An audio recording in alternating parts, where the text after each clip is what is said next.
I see that smile everywhere. It greets me in the darkness suddenly, around the corner, in my dreams.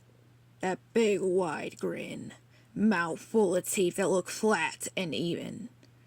You'd never know how sharp they are until you're sliding down his gullet. That little devil darling. I can't escape it.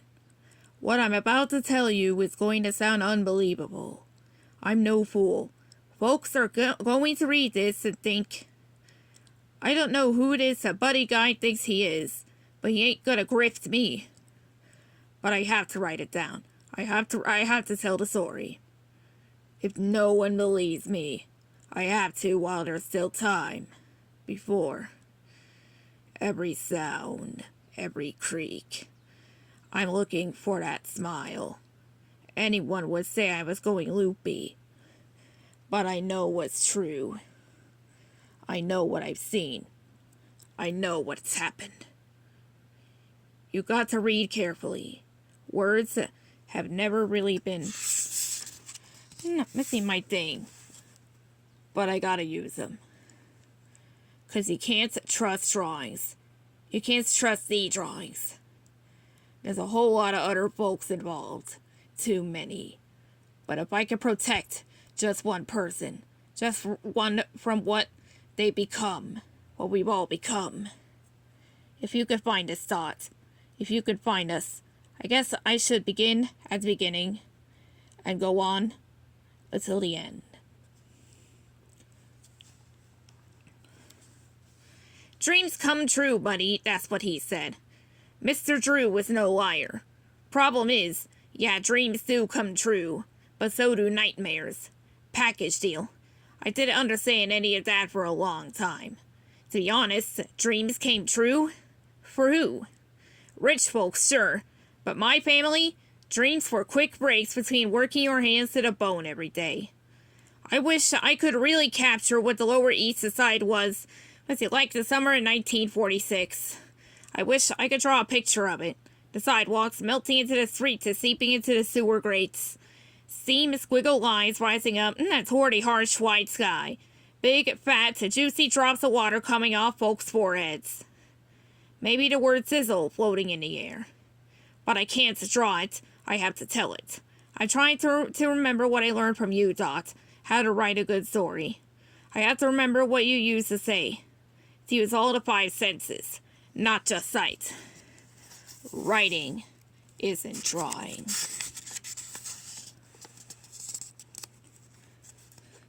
The 5 senses. What are the other 4 again? Right. Sound. Kids laughing and yelling at one another. Adults shouting. Glass breaking. And then the sound of fists on flesh. Fights always happen when it got this hot. Nothing to do. Nowhere to go. And the brain doesn't work. Turns to pink sloppy mush inside your skull. Sloshing around and ready to pour out your ears. Touch. Your skin was always slick with sweat and everything under your fingers felt wet because you were wet. There was no way to feel dry. Smell. The smell was always stale and still, unable to go up over the size of the tall tenement buildings. It mostly smelled of piss. Made you want to throw up. Sometimes you did throw up.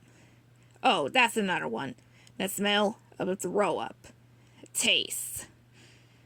Taste. Sorry, I can't remember the taste right now. It's too hard. All I can taste is the bitter in my mouth. The lingering taste of ink. Okay, so you get it. It was hot, and it matters you understand. Because I would have done anything to get out of this kind of hot, out of this neighborhood. I've been running between sweatshops for a couple of years now. Ever since Pa died, Ma had taken over sewing the pre-cut fabrics together.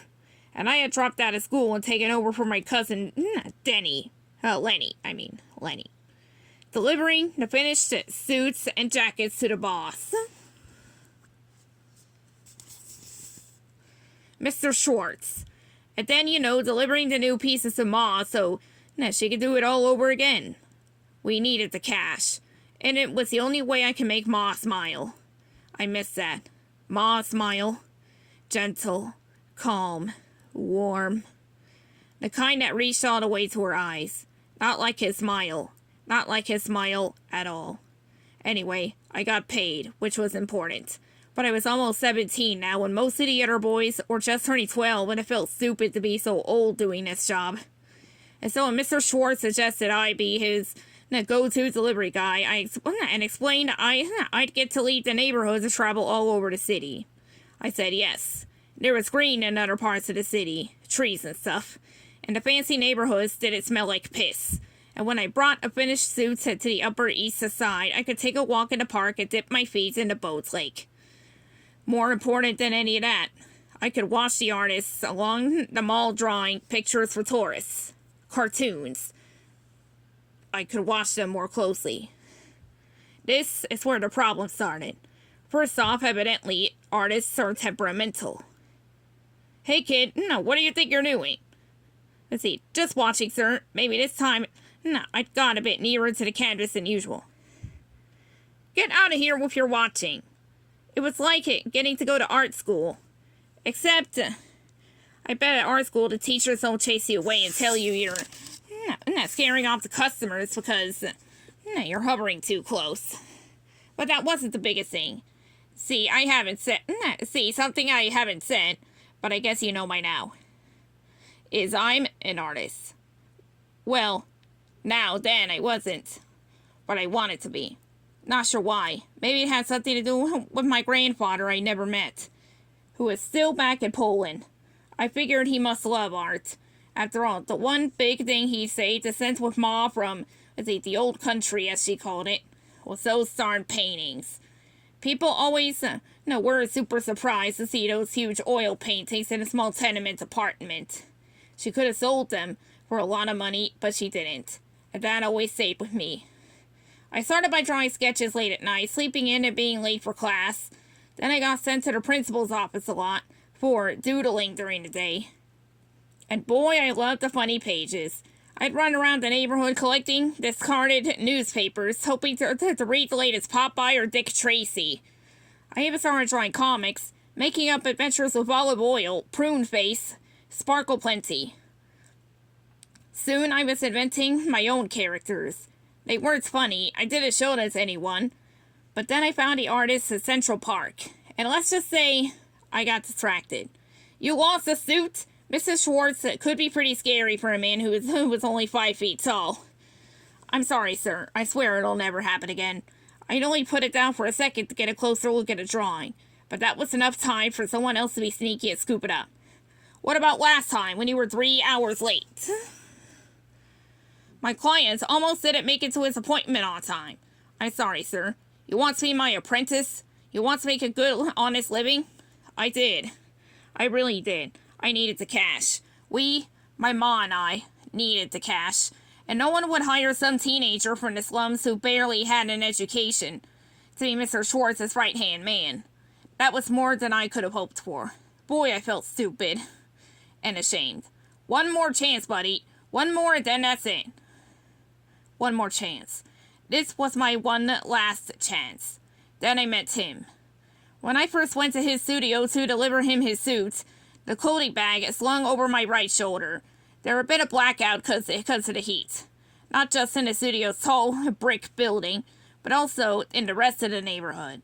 The flashing lights on the theater marquees were still, and I passed by a dark sign for St. Louis woman. 2 stagehands were staring up at the building, and the hands on hips, toothpicks dangling out of their mouths. Now what, Steve? Show must go on. That's what they say, all right. It hadn't really clicked in my mind there'd been a blackout until a few blocks later west when I passed the theater off Broadway and finally arrived at the studio next door.